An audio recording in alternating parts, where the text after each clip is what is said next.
प्यारे बच्चों, आज आप लोगों का फिर से इस ऑनलाइन प्लेटफॉर्म में स्वागत है। जैसा कि हमने यहाँ पे त्रिकोणमिति एक चैप्टर हमने समाप्त कर लिया था, ठीक है। उसका पहला टॉपिक, उसी में दूसरा टॉपिक है उसी त्रिकोणमिति से संबंधित त्रिकोणमिति के कुछ अनुप्रयोग, ठीक है। तो त्रिकोणमिति के अनुप्रयोग में मतलब कि यहाँ पे दैनिक जीवन से संबंधित जुड़ा हुआ टॉपिक है। जैसे मान लेते हैं हम जैसे किसी की हाइट हमें निकालना, जैसे कोई मीनार ले लो या कोई स्तंभ ले लो या कोई पहाड़ ले लो या जैसे किसी मंदिर या किसी घर, अगर हमें उसकी ऊंचाई निकालनी हो तो हमें यहाँ पे कुछ चीज़ों की आवश्यकता है। यहाँ पे अगर जैसे मान लेते हैं ये कोई एक पोल है, ये खंभा है, ठीक है। तो इस खंभे की ऊंचाई कितनी है, तो हमें तो पता नहीं इस खंभे की ऊंचाई कितनी है। तो अगर हमें यहाँ पे दो चीज़ें पता चल जाए, अगर दो के मान पता चल जाएं, एक अगर जैसे मान लेते हैं, अगर मान लो कोई व्यक्ति है कुछ दूर पे जैसे मान लो खड़ा है या कोई बिंदु है या कोई चीज रखी है, तो उस बिंदु से उस पोल की दूरी पता हो और इस बिंदु से पोल के जो शीर्ष होता है इसके बीच का कोण अगर कितना है वो एंगल पता हो जाए हमें, तो ठीक है। तो यहाँ से आप उस पोल की आप क्या निकाल सकते हैं, हाइट निकाल सकते हैं। अब जैसे मान लेते हैं इससे कोई मीनार है, जैसे कोई मान लेते हैं कोई मीनार है, मान लेते हैं ये मीनार है, ये क्या है, एक मीनार मान लेते हैं यहाँ पे है। तो अगर मान लेते हैं अगर मीनार ये है, अगर कहीं आप जैसे जा रहे हैं तो वहाँ पे मान लेते हैं स्मारक बड़े बड़े जैसे बने ही होते हैं शहरों में, ठीक है, मीनार है, किले हैं, ठीक है। तो अगर उसकी बताया इसकी ऊंचाई कितनी है तो आप कैसे बता दोगे बिना मापे, तो कोई इंची टेप तो ले नहीं जा सकते हो, हाँ, कोई मेजर टेप तो ले नहीं जा सकते हो, ठीक है। तो इसके मापने के लिए कैसे मापा जाए, तो इसके लिए ये अगर आपको ये पता है कि वो जो मीनार है, ठीक है, इस स्थान से इस स्थान तक है ना दूरी कितनी है, मतलब मीनार और इस स्थान के बीच की दूरी कितनी है, ठीक है। और इसी स्थान से अगर देखा जाए इस पॉइंट से या बिंदु से और जो मीनार का जो शीर्ष है इसके बीच में कोण कितना बन रहा है, अगर तुमको ये दो बातें पता हैं जैसे, तो आप उस मीनार की ऊंचाई चाहे जितनी से जितनी ऊंची मीनार हो या जितना जैसे पहाड़ जैसे ले लेते हैं, पहाड़ भी चाहे जितना से जितना ऊंचा हो उसकी आप क्या निकाल सकते हैं, ऊंचाई निकाल सकते हैं। अगर जैसे मान लेते हैं आसमान में हवाई जहाज जैसे उड़ रहा है, तो हवाई जहाज की अगर पूछा जाए हवाई जहाज, ठीक है, पृथ्वी तल से या पृथ्वी से है ना हवाई जहाज कितनी ऊंचाई पे उड़ रहा है, तो इसकी हमें ऊंचाई जैसे निकालना तो कैसे पता करेंगे हम। तो इन सारी चीज़ों की हमें आवश्यकताएं पड़ती हैं। तो इसके लिए एक तरीका बढ़िया है, तो आप लोगों को अगर कुछ एंगल जैसे हैं तो अगर उन एंगल का अगर आपको सही से कोण का अगर सही से आपको क्या ज्ञान है तो आप ये सब निकाल सकते हो, और दूरी का पता चल जाए तो आप है ना। तो दो चीज़ें हमें आवश्यकता ज़्यादा यहाँ पड़ती है, दो चीज़ों की, ठीक है। तो जैसे एक चीज़ देखो यहाँ पे कोण जैसे लेते हैं, सबसे बड़ी बात है कोण हमें पता होना चाहिए है। कुछ कोण जैसे होते हैं, एक होता है अवनमन कोण, एक होता है उन्नयन कोण। तो सामान्य जानकारी उन्नयन कोण और अवनमन कोण की भी हमें पता होनी चाहिए। इसी के माध्यम से बड़ी बड़ी ऊंचाइयां, दूरियां, कोण, ठीक है, अगर दो चीजें कोई भी दो चीजें पता हो हमें तो तीसरी चीज हम यहाँ से निकाल लेते हैं। तो जैसे मान लेते हैं, अगर मान लेते ये कोई एक पोल है, ये कोई क्या है, स्तंभ है, ये मान लेते कोई स्तंभ है, ठीक है। अगर मान लेते हैं यहाँ पे कोई एक व्यक्ति है, यहाँ पे कोई एक क्या है, व्यक्ति है, यहाँ पे मान लेते कोई एक व्यक्ति है, ठीक है यहाँ पे कोई व्यक्ति है, ठीक। तो अगर ये सीधा देखेगा है ना, अपने आंखों के सामने क्षैतिज देखेगा, समतल देखेगा, ऐसे बिल्कुल जैसे हम खड़े हैं हम बिल्कुल क्या है, बिल्कुल सीधे देखेंगे ऐसे, तो मतलब क्षैतिज देख रहा है, ऐसे ऐसे देख रहा है, मान लेते हैं ये ऐसे देख रहा है, मान लो ये पोल है, ये पोल गड़ा है, ठीक है बच्चों। तो ये मान लेते सीधा ऐसे देख रहा है, ठीक। तो ये क्या है, ये क्षैतिज दूरी बोली जाती है, ठीक। ये जो व्यक्ति खड़ा है यहाँ पे और ये स्तंभ है, ठीक है। तो व्यक्ति से और स्तंभ के बीच की जो दूरी है ये वाली समतल दूरी या क्षैतिज इसको बोलते हैं दूरी, ठीक है। तो ये हो गया।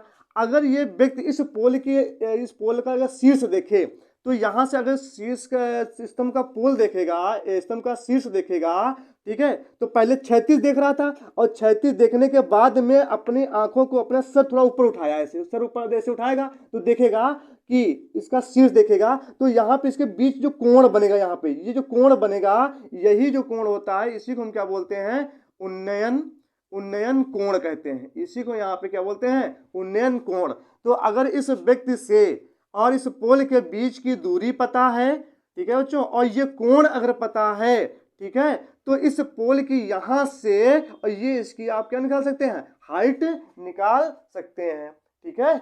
और ये भी एक चीज है, अगर यहाँ पे ये कोण पता हो, कोण पता हो, चाहे ये भुजा पता हो या चाहे एक और ये भुजा पता हो, तो आप ये भी मतलब कि निकाल सकते हो, जो तिरछी जो दूरी बन रही है, मतलब इस आंख से, इस व्यक्ति के आंख से और इस पोल के शीर्ष से जो तिरछी जो दूरी बन रही है, तिरछी, तो इसकी भी आप दूरी निकाल सकते हैं।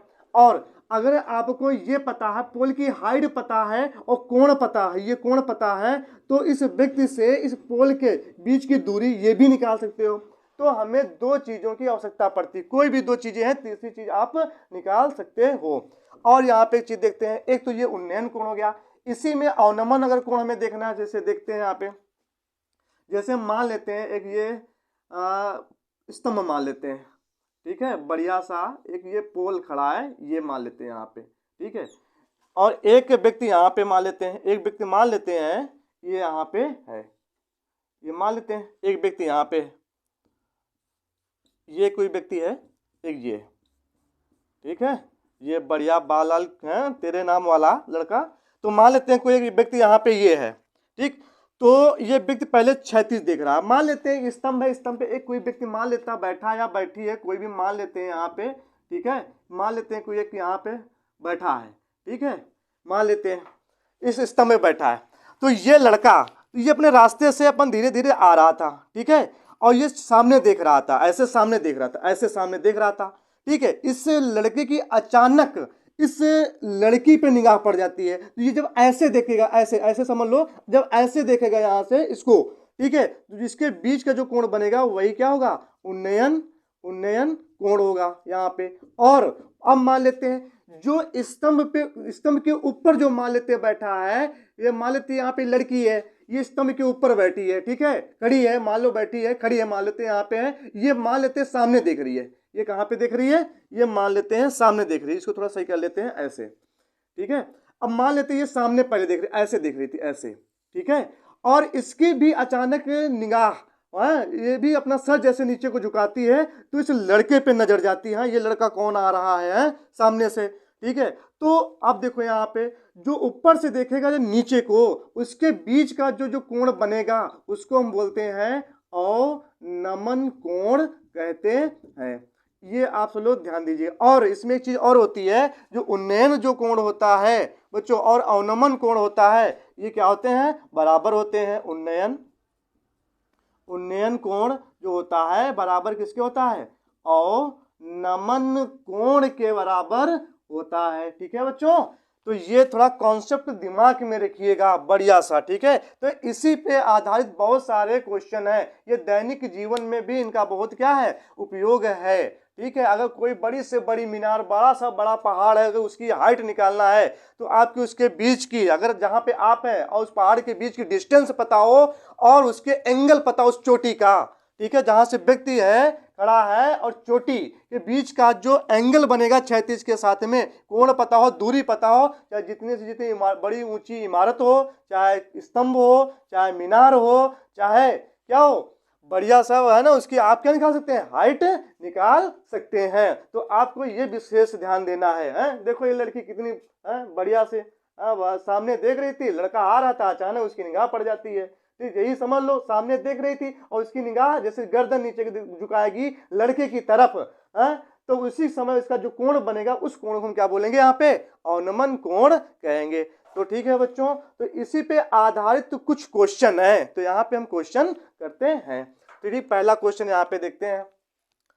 तो बच्चों यहाँ पे पहला क्वेश्चन देखो क्या है, प्रश्न 1 में, सर्कस का एक कलाकार एक 20 मीटर लंबी डोर पर चढ़ रहा है, ठीक है, जो अच्छी तरह से तनी हुई है और भूमि पर सीधे लगे खंभे के शिखर से बंधा हुआ है।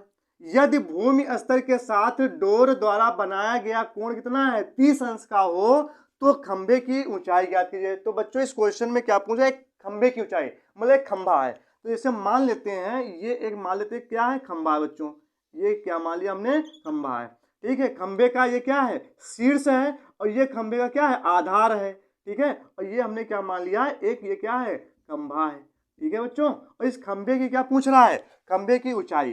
तो खंभे की ऊंचाई पूछ रहा है, तो खंभे की ऊंचाई जैसे हम क्या मान लेते हैं, यहाँ पे हमने मान लिया खंभे की ऊंचाई क्या है, h है, हमने मान लिया। आगे देखो जो कह रहा था निकालने के लिए हमने यहाँ पे क्या कर लिया, सेट कर लिया। अब जैसे जैसे क्वेश्चन का है बस वैसे करके जाना है, बस हो जाएगा। सर्कस का एक कलाकार एक 20 मीटर लंबी डोर पर चढ़ रहा है। तो 20 मीटर लंबी डोर है, उस पर चढ़ रहा है। अब डोर पता नहीं कैसी है, तो आगे देखते हैं। जो अच्छी तरह से तनी हुई है, ठीक तनी हुई है, और भूमि पर सीधे लगे खंभे के शिखर, मतलब ये मान लेते हैं ये क्या है, ये मान लेते हैं क्या है, भूमि है। ये क्या मान लेते हैं, ये भूमि है। तो क्या करा कि भूमि पर सीधे लगे खंभे, तो भूमि पर एक सीधा लगा है क्या है, खंभा जो 90 एंगल पे खड़ा है, ठीक है। खंभे के शिखर, शिखर से बंधा हुआ है, अच्छा बंधा हुआ है। यदि भूमि के स्तर के साथ डोर द्वारा बनाया गया कोण, मतलब कि भूमि पर यहाँ पे कहीं पर एक खूंटी गड़ी है, कुछ भी मान लेते हैं, और ये क्या मान लेते हैं, खंभे का शिखर है। तो यहाँ से और खंभे के शिखर से, और ये भूमि है, भूमि पर, ठीक है, भूमि के साथ डोर द्वारा बनाया गया कोण कितना है, 30 अंश। तो डोर द्वारा बनाया गया है, तो मान लेते हैं यहां से एक डोर बंधी है, ठीक है, और किसके साथ बंधी हुई है, खंभे के शीर्ष के साथ बंधी हुई है। यहाँ पे मान लेते हैं एक खंभे के शीर्ष से बंधी हुई है, एक डोर ऐसे बंधी हुई है। क्वेश्चन का कहने का मतलब ये है।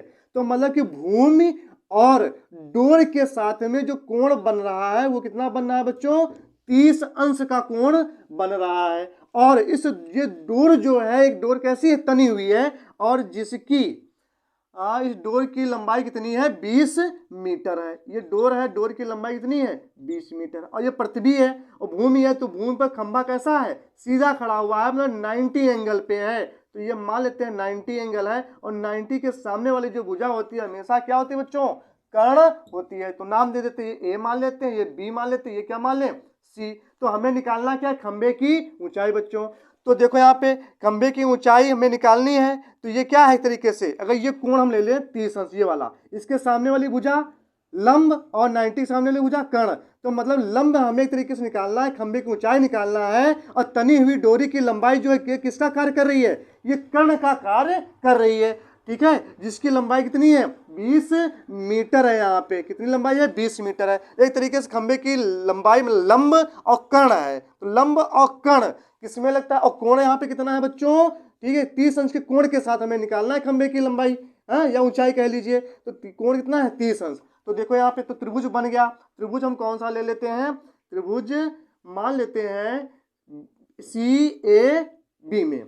तो यहाँ पे कोण सी ए बी में देखो यहाँ पे क्या है, ठीक, खंभे और खंभे की ऊंचाई आपने क्या माना है, एच माना है, ठीक है। तो ये क्या है, लंब है, और ये क्या है, कर्ण है। लंब कर्ण किसमें लगता है, साइन में। आपने फार्मूला भी पढ़ा है, साइन थीटा बराबर लंब बटे क्या होता है, कर्ण होता है। अब देखो यहाँ पे साइन, तो सी ए बी में कोण बीच में हमेशा रहता है। तो बिंदु ए पे कोण कितना है, 30 अंश, थीटा कितना है, 30 अंश, तो साइन 30 अंश बराबर में लंब कितना है, तो 30 अंश के सामने ले बुझा लंब, लंब कितना है, खंभे की ऊंचाई कितना मानी है हमने, एच माना है, बटे में कर्ण। कर्ण का मतलब क्या है, ये क्या तनी हुई जो डोरी है 20 मीटर, ये किसका काम कर रही है, कर्ण का काम कर रही है।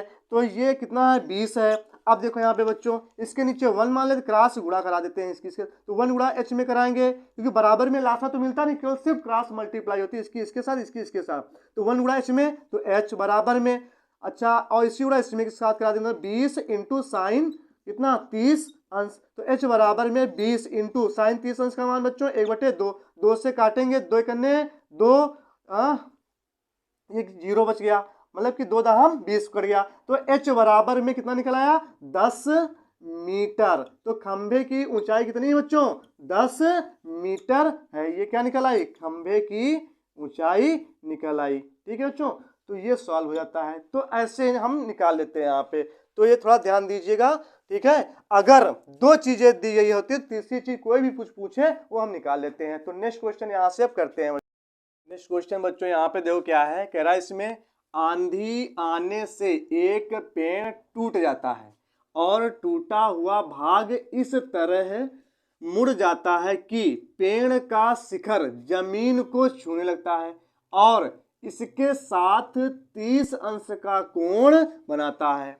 पेड़ के पाद बिंदु मतलब पेड़ का जो आधार है, जहां पे जड़ होती है, उसको बोलते हैं पेड़ का आधार, ठीक है, या पाद बिंदु की दूरी जहां पेड़ के शिखर जमीन को छूता है वहां से 8 मीटर है, ठीक है। तो पेड़ की ऊंचाई ज्ञात कीजिए। देखो बच्चों यहाँ पे तो मान लेते हैं यहाँ पे एक ये पेड़ है, यहाँ पे इधर देखो, यहाँ पे हम मान लेते हैं ये एक पेड़ है, ये मान लेते हैं एक पेड़ है, ठीक है बच्चों, ये मान लेते हैं एक क्या है, पेड़ है, ये मान लेते हैं क्या है, पेड़, हमने मान लिया ये पेड़ है, ठीक है। तो आंधी आने से एक पेड़ टूट जाता है, ये जो पेड़ है मान लेते हैं इधर से क्या आ रही है, आंधी आ रही है, इधर से बहुत तेजी से आंधी आ रही है और ये पेड़ मान लेते कहीं से टूट जाता है, टूट करके मान लेते यहाँ से ऐसे ये गिर जाता है, ये टूट करके ऐसे यहाँ पे गिर जाता है, इसकी लताएं जो है ऊपर की जो पत्ते हैं सब ऐसे जमीन पे आ जाते हैं, टूट जाता है और टूटा हुआ भाग इस तरह मुड़ जाता है कि पेड़ का शिखर जमीन को छूने लगता है। तो मतलब आंधी आई, पेड़ सीधा खड़ा था, जब आंधी आई पेड़ मान लेते हैं कुछ ऊंचाई से टूट कर, ठीक है, टूट कर जो पेड़ का जो शीर्ष है इस तरीके से जमीन में क्या मतलब कि आकर के गिर जाता है, छूने लगता है और इसके साथ है, किसके साथ, जमीन के साथ। तो ये मान लेते क्या है, जमीन है, ये जमीन है, तो जमीन के साथ जो पेड़ का जो शीर्ष है तो कितना कोण बना देता है, 30 अंश का कोण बना लेता है, यहाँ पे कितना 30 अंश का कोण बनाता है। आगे देखो क्या करा, पेड़ के पाद बिंदु मतलब पेड़ का जो आधार है ये वाला जो है आधार बिंदु, पाद बिंदु की दूरी मतलब कहां से, जहां पेड़ का शिखर जमीन को छूता है, जहां पेड़ का ये जो शिखर है टूट के जब गिरता है शिखर जो जमीन को छू रहा है, तो पेड़ के पाद बिंदु से और पेड़ का जो टूटा हुआ गिरा है उसका जो शिखर है, ठीक है, जमीन को छूता है जहां पे, ठीक है, वहां से 8 मीटर की दूरी पर है। मतलब कि पेड़ के पाद बिंदु से और जो पेड़ का जो शीर्ष है जहां पे जमीन को छूता है वहां से इसकी दूरी कितनी है, 8 मीटर है। आगे तो क्या कर रहा है, तो पेड़ की ऊंचाई ज्ञात कीजिए, पेड़ की ऊंचाई कितनी मतलब टोटल यहां से यहां तक। अच्छा देखो यहाँ पे बच्चों, अच्छा मान लेते हैं पेड़ यहां से टूटा, ये टूट के ये गिरा, तो मतलब ये यहां से लेकर के ये ऊंचाई जो है यही टूट करके यही गिरा है, मतलब ये ऊंचाई और ये सेम बराबर बराबर है। तो देखने में लग रहा है थोड़ा ज्यादा हो गया, लेकिन यही टूट करके इधर आ जाएगा ना। अब इसको मान लेते हैं, नाम दे दो ए बी सी, ये मान लेते हैं यहाँ पे पेड़ का शीर्ष डी बिंदु, ठीक है। तो मतलब सी डी ही क्या है, सी ए है एक तरीके से, मतलब कि सी जो डी है एक तरीके से क्या है, सी ए या ए सी है, कुछ भी कह लो, सी ए है, ठीक है, मतलब ये बराबर, क्योंकि यही टूट करके ये इधर गिरा है, ठीक है बच्चों। अब देखो इसको हम यहाँ पे सॉल्व कर रहे हैं, तो यहाँ पे चलो मान लेते हैं, माना पेड़ की ऊंचाई बच्चों हम क्या मान लेते हैं, बी डी, ठीक है, ये पेड़ की ऊंचाई है टोटल बी और डी, तो बी और डी मतलब बी डी हमें निकालना है यहाँ पे, ठीक है, यही कह भी रहा है पेड़ की ऊंचाई ज्ञात कीजिए, और पेड़ की ऊंचाई हमने क्या मान लिया, बी डी मान लिया है, तो बी डी ही हमें क्या करना है यहाँ पे निकालना है। तो देखो यहाँ पे तो कैसे निकालते हैं, तो देखो यहाँ पे एक तुम्हारा कोण बनना है, कोण सी ए बी में देखते हैं, ठीक। एक तरीके से ये बच्चों क्या है, अगर ये कोण देखिए, देखो पेड़ बिल्कुल जमीन पे क्या खड़ा है, सीधा खड़ा है, तो 90 एंगल पे खड़ा है, ये मान लेते हैं 90 कोण है, इसके सामने वाली भुजा कर्ण हो जाएगी। जो टूटा हुआ जो भाग, ठीक है, जमीन पे आ लगा है वो एक तरीके से किसका कार्य करेगा, कर्ण का कार्य करेगा, ठीक। तो ये आधार है बच्चों और ये कर्ण है, तो आधार और ये कर्ण है, किसमें लगता है ना, तो आधार कर्ण किसमें लगता है बच्चों, कॉस, मान लीजिए कोण थीटा में ले लिया, तो कॉस थीटा बराबर क्या होता है, आधार बटे कर्ण होता है, क्या होता है, आधार बटे कर्ण होता है। अब देखो यहाँ पे आधार कितना है, जब ये कोण ले रहे हैं, इस कोण के सामने भुजा ये तो लंब कहलाएगी, ये क्या हो जाएगी, ये लंब हो जाएगी, 90 के सामने भुजा कर्ण, बचा कौन, ए बी, यही क्या होगा आधार, तो ए बी क्या है, आधार बटे में कर्ण यहाँ पे क्या है, ए सी कह लो या चाहे सी ए कह लो, तो यहाँ पे ले लेते हैं क्या, सी ए। तो देखो यहाँ पे कॉस, कोण कितना है, सी ए बी में सी मतलब ए कितना कोण 30 अंश, तो यहाँ पे ले लेते हैं कोस 30 अंश बराबर ए बी ए बी कितना है 8 मीटर बटे सी ए, तो सी ए यहाँ पे लिख लिया। अच्छा बताओ बच्चों कॉस 30 अंश का मान कितना होता है, तो कॉस 30 अंश का मान बच्चों कितना होता है √3/2। ठीक है, जो पिछली क्लास में हमने जो सारणी बताई थी, ठीक है, उस सारणी को तैयार करिए अच्छे से। ठीक, तो देखो कॉस 30 अंश का मान कितना होता है √3/2 होता है, बराबर 8/CA। ठीक है, कुछ नहीं करिए, तो सी ए क्रॉस गुणा, क्योंकि क्रॉस गुणा होती बराबर में लासा नहीं मिलता है, तो सी एक तरीके से √3/2 सी ए को इधर ले आओ, सी ए बराबर में क्रॉस गुणा, मतलब कि इसको हम इधर ले आए, इसको हम यहीं पे छोड़ देते हैं, चाहे ऐसे भी कह सकते हो, हाँ, या चाहे गुणा करा दो, कोई दिक्कत भी नहीं है, ऐसे भी कर सकते हो।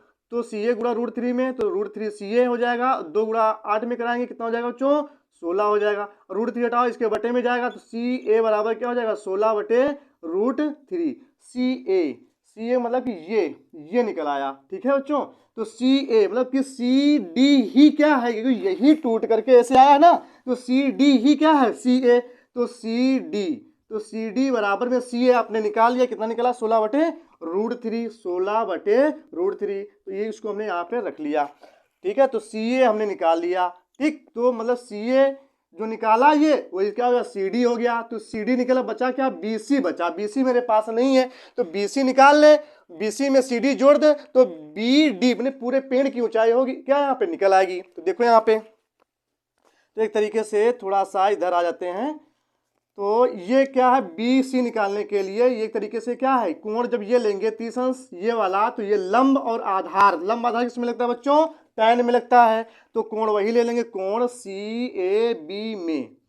ठीक है, तो tan थीटा बराबर क्या होता है लंब बटे आधार होता है, क्या होता है लंब बटे आधार, लंब कितना यहाँ पे बी सी, क्योंकि यही त्रिभुज इतना ले रहे हैं ट्रायंगल ना, यानी यही कोण इतना ले रहे हैं, तो यहाँ पे क्या है बी सी, लंब बटे आधार कितना है ए बी लिख लिया। अब देखो tan थीटा कितना है यहाँ पे 30 अंश, बराबर में बी सी हमको निकालना ही है, बटे में ए बी कितना है 8 है, लिख लिया। और देखो यहाँ पे tan 30 अंश का मान बच्चों कितना होता है 1/√3, बराबर में बी सी बटे 8 को इधर ले आओ, तो 8 करने 8/√3 बराबर में बी सी, तो बी सी बच्चों यहाँ पे कितना निकला है 8/√3, और सी ए कितना निकला है 16/√3। हमें निकालना क्या पेड़ की ऊंचाई, तो पेड़ की ऊंचाई निकालना है, तो पेड़ की ऊंचाई, तो पेड़ की ऊंचाई कितनी है बी डी टोटल है, बी डी बराबर में कितना हो जाएगा बी सी में सी डी जोड़ देंगे तो बी डी हो जाएगा टोटल ना बच्चों, तो B C plus C D, तो बी डी बराबर में बी सी, तो बी सी बच्चों कितना निकाला 8/√3 प्लस सी डी मतलब सी ए, ये सी ए है ना, और सी ए ही सी डी है, मतलब कि सी ए और सी डी आपस में क्या है बराबर, तो सी डी भी कितना हो जाएगा 16/√3, देखो उधर हमने लिख लिया था। अब देखो यहाँ पे, तो बी डी बराबर में देखो दोनों के हर समान, या ऐसे भी कह सकते हो 8/√3 में 16/√3 जोड़ेंगे तो कितना हो जाएगा 24/√3। तो इतना भी आंसर दिखा सकते हो बच्चों, या तो इसी में क्या करा दें संयुग्मी गुणा भी करा दो, √3 बटे ऊपर नीचे करा दो, तो इधर लिख लेते हैं, तो बी डी बराबर में तो 24√3 बटे में √3 गुणा 3 हो जाएगा, 3 करने 3 अठे 24, तो बी डी बराबर में 8√3। तो पेड़ की ऊंचाई टोटल बी डी कितनी निकल आई 8√3 क्या मीटर।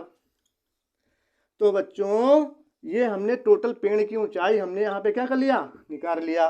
ठीक है, तो ये आपका ये क्वेश्चन है, आप शॉर्ट स्क्रीन भी ले सकते हैं। तो अब यहाँ पे नेक्स्ट क्वेश्चन, तो बच्चों यहाँ पे नेक्स्ट क्वेश्चन देखो क्या है, कह रहा है इसमें एक ठेकेदार बच्चों को खेलने के लिए एक पार्क में 2 फिसलन पट्टी लगाना चाहती है। मतलब जो ठेकेदार है बच्चों, वो ठेकेदार क्या है कि महिला है, फिसलन पट्टी लगाना चाहती है।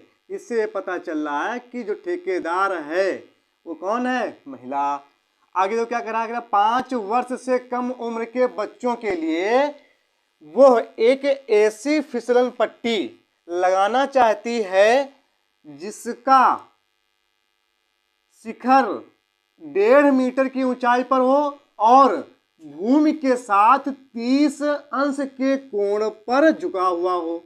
एक पार्ट ये हो गया। दूसरा पार्ट में क्या कर रहा है, जबकि इससे अधिक उम्र के बच्चों के लिए वो 3 मीटर की ऊंचाई पर एक अधिक ढाल की फिसलन पट्टी लगाना चाहती है जो भूमि के साथ 60 अंश का कोण बनाती हो। प्रत्येक स्थिति में फिसलन पट्टी की, इसमें क्या निकालना है, फिसलन पट्टी की लंबाई ज्ञात करनी है। तो देखो यहाँ पे इसको सॉल्व करते हैं बच्चों। बड़ा क्वेश्चन है देखने में, लेकिन ये सॉल्व करने में छोटे हैं, बस समझ लीजिए बस इसको। देखो यहाँ पे इसको यहाँ से हम सॉल्व कर रहे हैं, हल कर रहे हैं।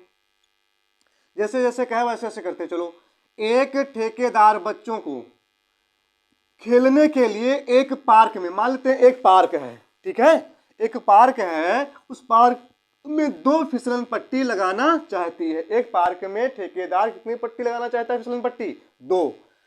एक 5 वर्ष से कम उम्र के बच्चों के लिए वो एक ऐसी फिसलन पट्टी लगाना चाहती है जिसका शिखर कितना हो, 1.5 मीटर ऊंचा। मान लेते हैं एक ये मान लेते हैं, ये मान लेते पार्क है, ये मान लेते कोई पार्क है, ये बोर्ड ही मान लो पार्क। तो ये मान लेते हैं कितनी ऊंचाई पर, 1.5 मीटर, 1.5 मीटर की ऊंचाई पर एक फिसलन पट्टी। एक फिसलन पट्टी मतलब इस तरीके से, एक ये मान लेते हैं फिसलन पट्टी लग रही है, ये क्या है, फिसलन पट्टी है, ठीक है। ये मान लो क्या है, फिसलन पट्टी, ये मान लिया फिसलन, ये फिसलन पट्टी है, ठीक है बच्चों। 1.5 मीटर की ऊंचाई पर, कितनी ऊंचाई पर लगा, 1.5 मीटर की ऊंचाई पर, ठीक है हो, और भूमि के साथ कितना कोण बनाता हो, मतलब 1.5 मीटर की ऊंचाई पर एक फिसलन पट्टी। क्योंकि बच्चों ने जो फिसलन पट्टी होती है वो थोड़ा तिरछा होती नहीं होती है, ऊपर से बैठेगा नीचे सरसराते हुए चला जाएगा, है वैसे ही। तो वो भूमि के साथ जो फिसलन जो पट्टी है वो भूमि के साथ कितने अंश का कोण बना रही है, पहली स्थिति में 30 अंश का कोण बनाता है, ठीक है। तो ये फिसलन पट्टी है। अच्छा, जो कितनी ऊंचाई पर, 1.5 मीटर की ऊंचाई पर है। तो मान लेते कोई वहाँ पोल लगे होंगे, उसके सहारे फिसलन पट्टी ये लगाई गई है, ठीक है बच्चों। तो ये मान लेते हैं 90 एंगल है, मान लो जो पोल होगा वो 90 एंगल पर भूमि के साथ खड़ा होगा। इसके सामने वाली जो भुजा क्या होती है, कर्ण। जो फिसलन पट्टी है वो कर्ण का कार्य करेगी।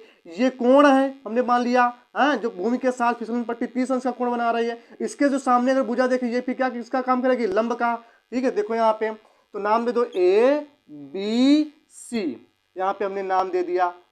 आगे देखो यहाँ पे अगले में क्या कह रहा है, ठीक। जबकि इससे अधिक उम्र के, मतलब जो 5 वर्ष से कम उम्र के बच्चे हैं उनके लिए 1.5 मीटर की ऊंचाई पर एक फिसलन पट्टी लगाई जा रही है। जो 5 वर्ष से अधिक उम्र के जो बच्चे हैं उनके लिए, ठीक है, भूमि से कितनी ऊंचाई पर, 3 मीटर की ऊंचाई पर फिसलन पट्टी लगाई जाएगी। तो चलो इधर बना लेते हैं, भूमि से कितनी ऊंचाई पर, 3 मीटर, कितनी ऊंचाई पर, 3 मीटर की ऊंचाई पे ये क्या लगाई जा रही, फिसलन पट्टी मान लेते हैं। ये फिसलन पट्टी यहाँ पे लगाई जाएगी, ठीक है। जो भूमि के साथ कितना कोण बनाएगी, वो भूमि के साथ 60 अंश का कोण यहाँ पे बनाएगी। इसको थोड़ा हम सही कर लेते हैं सीधा। ये मान लेते हैं फिसलन पट्टी है, जो भूमि के साथ कितने अंश का कोण, 60 अंश का, ठीक। ये मान लेते क्या है, फिसलन पट्टी।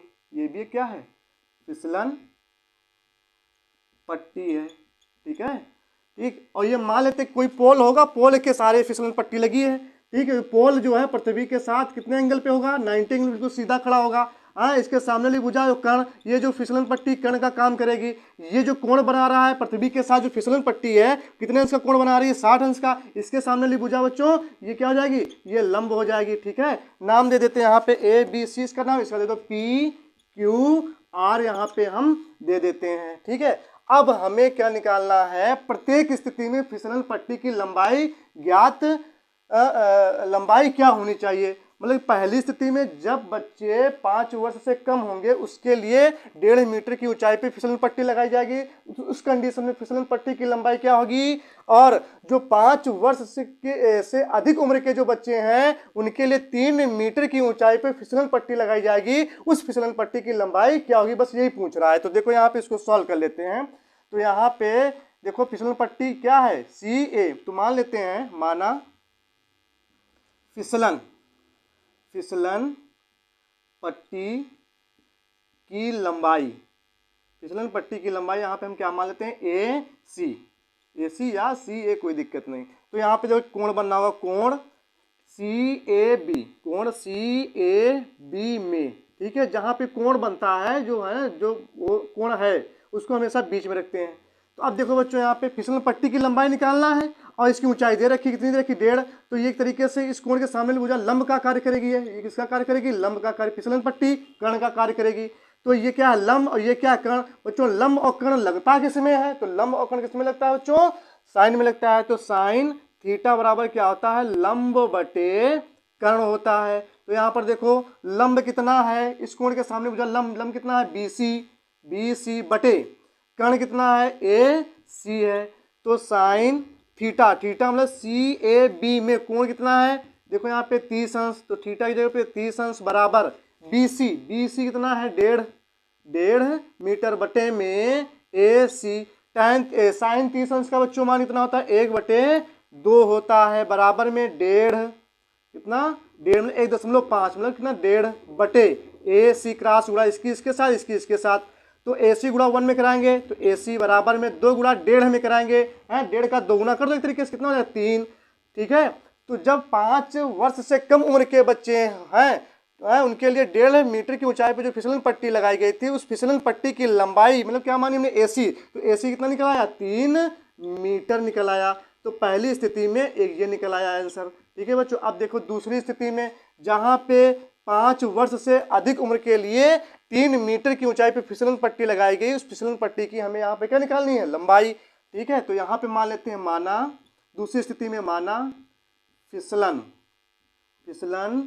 पट्टी की लंबाई, तो फिसलन पट्टी की लंबाई पी आर, तो कोण कौन सा, कोण आर पी क्यू।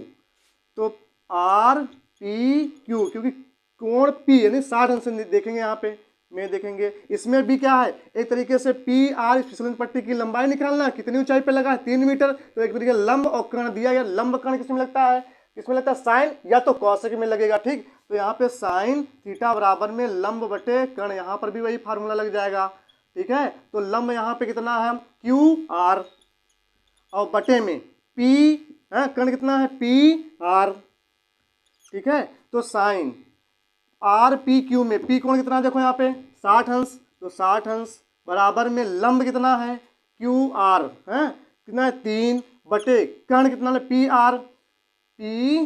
आर हमें निकालना ही है, ठीक। और देखो यहाँ पे साइन 60 अंश का मान बच्चों कितना होता है, √3/2 बराबर में 3 बटा पी आर, क्रॉस गुणा इसकी इसके साथ, इसकी इसके साथ, ठीक है। पी आर गुणा √3 में कराएंगे तो √3 पी आर बराबर में 2×3 6 हो जाएगा, ठीक है बच्चों। अब √3 हटाएंगे, इसके बटे में चला जाएगा, तो पी आर बराबर में 6/√3, सही में गुणा करा दो, √3 ऊपर √3 नीचे, या तो पी आर बराबर 6/√3 भी दिखा सकते हो, क्योंकि और ये सॉल्व हो जाएगा, और सॉल्व कर लो इसको, ठीक है, √3। तो देखो यहाँ पे, तो पी आर बराबर में 6√3 बटे में √3, और √3 गुणा आपस में 3 होता है, 3 करने 3, 3 दूनी 6। तो यहाँ पर पी आर, ठीक है बच्चों, तो यहाँ पे पी आर कितना निकल आएगा, 2√3, ठीक है। तो दूसरे में देखो यहाँ पे, तो दूसरे में, ठीक है, जब फिसलन पट्टी 3 मीटर की ऊंचाई पर लगाई जाएगी तो फिसलन पट्टी की लंबाई यहाँ पे कितनी आ जाएगी, पी आर बराबर में 2√3 आ जाएगी, ठीक है बच्चों, √3, 1 मिनट, साइन 60 सही है, कोई दिक्कत तो नहीं, क्योंकि इसमें तो ज़्यादा है सी, इसमें ठीक सही है, कोई दिक्कत वाली बात नहीं है। तो पी आर बराबर में 2√3 मीटर, ठीक है। तो इस स्थिति में फिसलन पट्टी की लंबाई कितनी निकल आई, 2√3, एक तुम्हारा ये आंसर आ जाता है, ठीक है। तो यहाँ पे ये क्वेश्चन यहाँ पे क्या होता है, सॉल्व होता है। अब नेक्स्ट क्वेश्चन यहाँ पे करते हैं अगला। तो यहाँ पे नेक्स्ट क्वेश्चन देखो बच्चों क्या है, भूमि के एक बिंदु से जो मीनार के पाद बिंदु से 30 मीटर की दूरी पर है, मतलब जो एक, मतलब भूमि के एक बिंदु से मान लेते हैं इसको यहाँ से हम सॉल्व कर रहे हैं। मान लेते हैं भूमि है, ये क्या मान लेते हैं कि भूमि है, इसको थोड़ा सीधा करते हैं। ये मान लेते हैं क्या है, भूमि। ये मान लेते हैं क्या है, भूमि है। ठीक है, तो तिरछा लाइन है बच्चों, इसको सीधा बनाते हैं। ये बात ठीक है। अब देखो यहाँ पे, तो भूमि के एक बिंदु से, मान लेते हैं भूमि का एक बिंदु को ये है, मान लेते हैं बिंदु ए से जो मीनार के पाद बिंदु से 30 मीटर की दूरी पर, मतलब कि पृथ्वी पर एक बिंदु मान लिया ये है, ठीक, इस बिंदु से, ठीक है, और मीनार के पाद बिंदु से 30 मीटर की दूरी पर है। ठीक है, मतलब मीनार मान लेते हैं, ये मीनार कोई एक मान लेते हैं, ये मीनार है, ये क्या मान लेते हैं, कोई एक, ये मीनार है, ये कोई एक मीनार है, मान लेते हैं ये कोई मीनार है ये। ठीक है, जो मीनार का जो पाद बिंदु है, मतलब निचला आधार जो सिरा है, निचला वाला जो हिस्सा है, ठीक है, और पृथ्वी पर एक बिंदु है, इससे कितनी दूरी पर है, 30, देखो यहाँ पे दे रखा होगा 30 मीटर की दूरी पर है। मतलब कितनी दूरी पर है, 30 मीटर की दूरी पर है। आगे, मीनार के शिखर का उन्नयन कोण 30 अंश, मतलब इस बिंदु से, ठीक, इसी बिंदु से मीनार के पाद की दूरी 30 मीटर, और इसी बिंदु से मीनार के शिखर के साथ कितने अंश का कोण है, कितने अंश का कोण है, 30 अंश का उन्नयन कोण। मतलब उन्नयन कोण ऐसे तो बनता है, पहले है ना, बताया था हमने। ठीक है, ये 30 अंश का कोण यहाँ पे है, ये ए हो गया, ये मान लिया बी, ये क्या मान लेते हैं यहाँ पे सी। तो मीनार की ऊंचाई पूछ रहा है, मैं मीनार की ऊंचाई गया तो मीनार की ऊंचाई हम जैसे क्या मान लेते हैं, एच मान लेते हैं, चाहे कैपिटल मान लो, यहाँ पे कैपिटल हमने मान लिया यहाँ पे। ठीक, अब देखो यहाँ पे तो यहाँ पे लिखते हैं माना मीनार की ऊंचाई, माना मीनार की ऊंचाई हमने क्या माना, टोटल एच लिख लिया।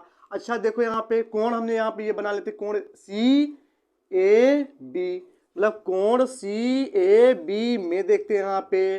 ठीक है, एक पर कोण कितना है, 30 अंश, 30 के सामने वाली भुजा लंब, मीनार किसका काम करेगी, लंब, क्योंकि पृथ्वी मीनार कैसी खड़ी होती है, सीधी खड़ी होती है।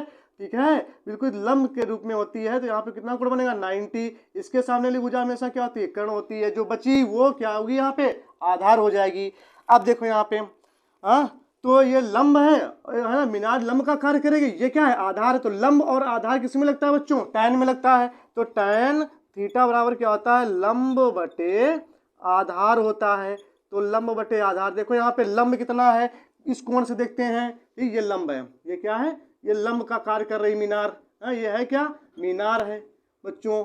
ठीक है, अब देखो यहाँ पे लंब कितना है, बी सी, बटे में आधार कितना है, ए बी है, ए बी यहाँ पे लिख लिया। अब देखो टैन सी ए बी में ए बीच में कोण होता है, ए कितना है, 30 अंश है, तो थीटा की जगह कितना लेते हैं, 30 अंश, बराबर में बी सी कितना हमने माना है, एच है, मीनार की ऊंचाई कितनी हमने मानी है, एच, यानी वही बी सी कितना है, एच है।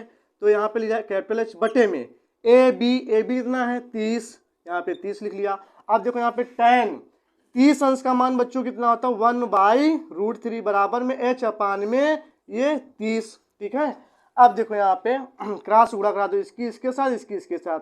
ठीक है, हम इधर कर रहे हैं यहाँ पे, तो 30 √3 एच गुणा कराएंगे तो √3 एच हो जाएगा, बराबर में 30 करने 30, क्योंकि बराबर में एलसीएम नहीं मिलता, क्योंकि क्रॉस गुणा होती है बच्चों। ठीक है, अब ये √3 हटाएंगे, इसके बटे में चला जाएगा, एच बराबर में 30 बटे कितना हो जाएगा, √3 हो जाएगा।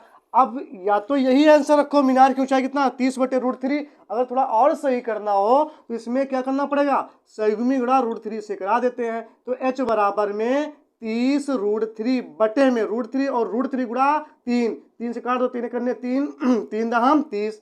तो देखो यहाँ पे, तो एच बराबर में कितना निकल आएगा, 10 √3। तो मीनार की ऊंचाई हमने क्या माना था, कैपिटल एच, तो कैपिटल कितना निकला, 10 √3 निकल आया बच्चों।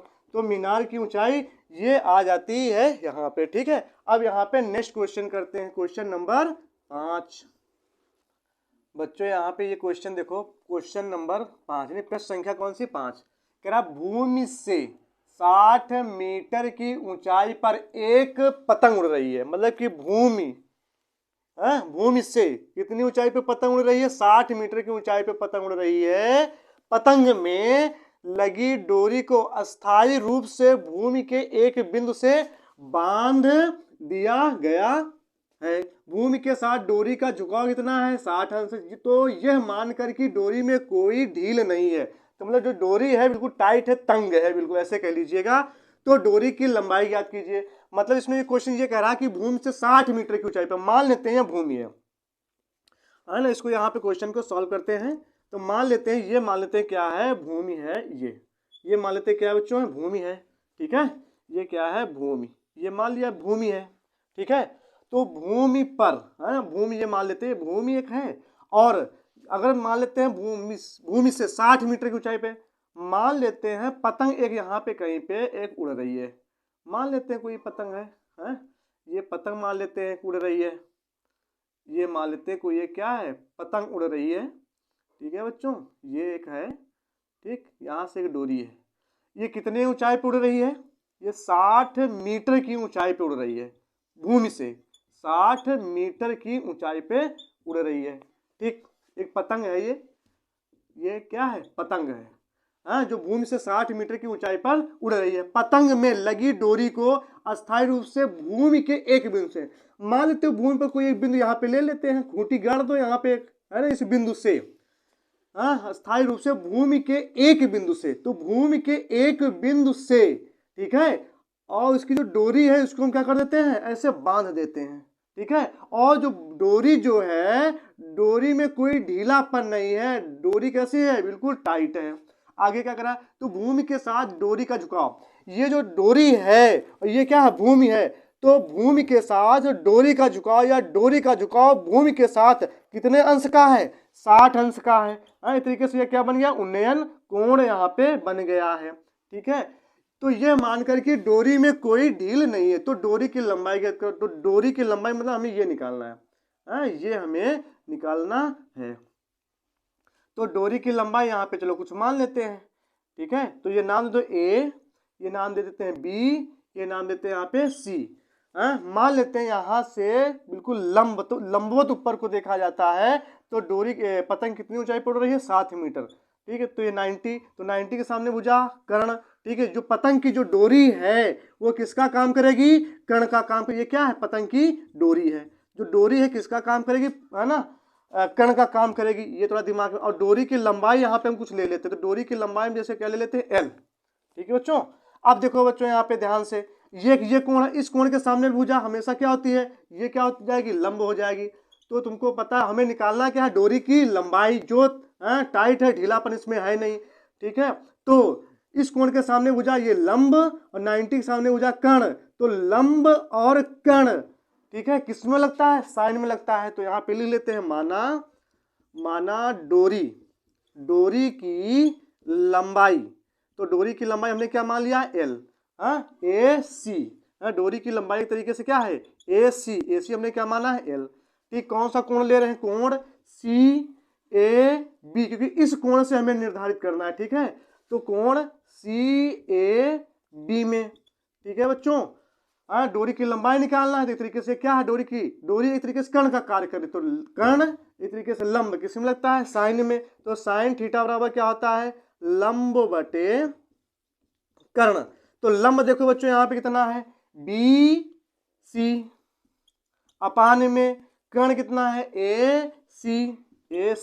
अब देखो यहाँ पे साइन थीटा मतलब कोण सी ए बी में, तो एक कोण कितना है यहाँ पे 60 अंश, तो 60 अंश बराबर में लंब कितना है, बीसी कितना है, 60 मीटर की ऊंचाई पे पतंग उड़ रही, तो 60 बटे में एसी। तो माना डोरी की लंबाई एसी हमने कितना माना, एल। साइन 60 अंश का मान बच्चों √3/2 बराबर में 60 बटे एल। क्रॉस गुणा करा देते इसकी इसके साथ, इसकी इसके साथ। अब देखो यहाँ पे, तो एल गुणा √3 में कराएंगे तो एल √3 बराबर में 2 गुणा 60 में कराएंगे 120 हो जाएगा। √3 हटाओ, गुणे में है तो बटे में चला जाएगा, तो एल बराबर में 120 बटे √3। तो डोरी की जो लंबाई है कितनी आ गई, 120 बटे √3। या तो ऐसा करो, इसमें संयुग्मी गुणा करा, √3 ऊपर और √3 नीचे से भी करा दो, तो एल बराबर में 120 √3 बटे में √3 और √3 गुणा बच्चों कराएंगे कितना आएगा, 3 काट दो, 3 करने 3 3 चौ 12 0, तो मतलब एल बराबर कितना आ जाएगा 40 √3। तो बच्चों यहाँ पे जो तनी हुई जो डोरी है जिसमें ढीलापन नहीं है, तो इस डोरी की लंबाई कितनी आ गई, 40√3 मीटर। ठीक है, तो यहाँ से तुम्हारा ये आंसर निकल आता है। ठीक, तो आज बच्चों क्लास को यहीं पे हम क्या करते हैं, समाप्त करते हैं, मतलब कि एंड करते हैं। तो नेक्स्ट क्लास में आगे हम मिलेंगे। तो नमस्ते।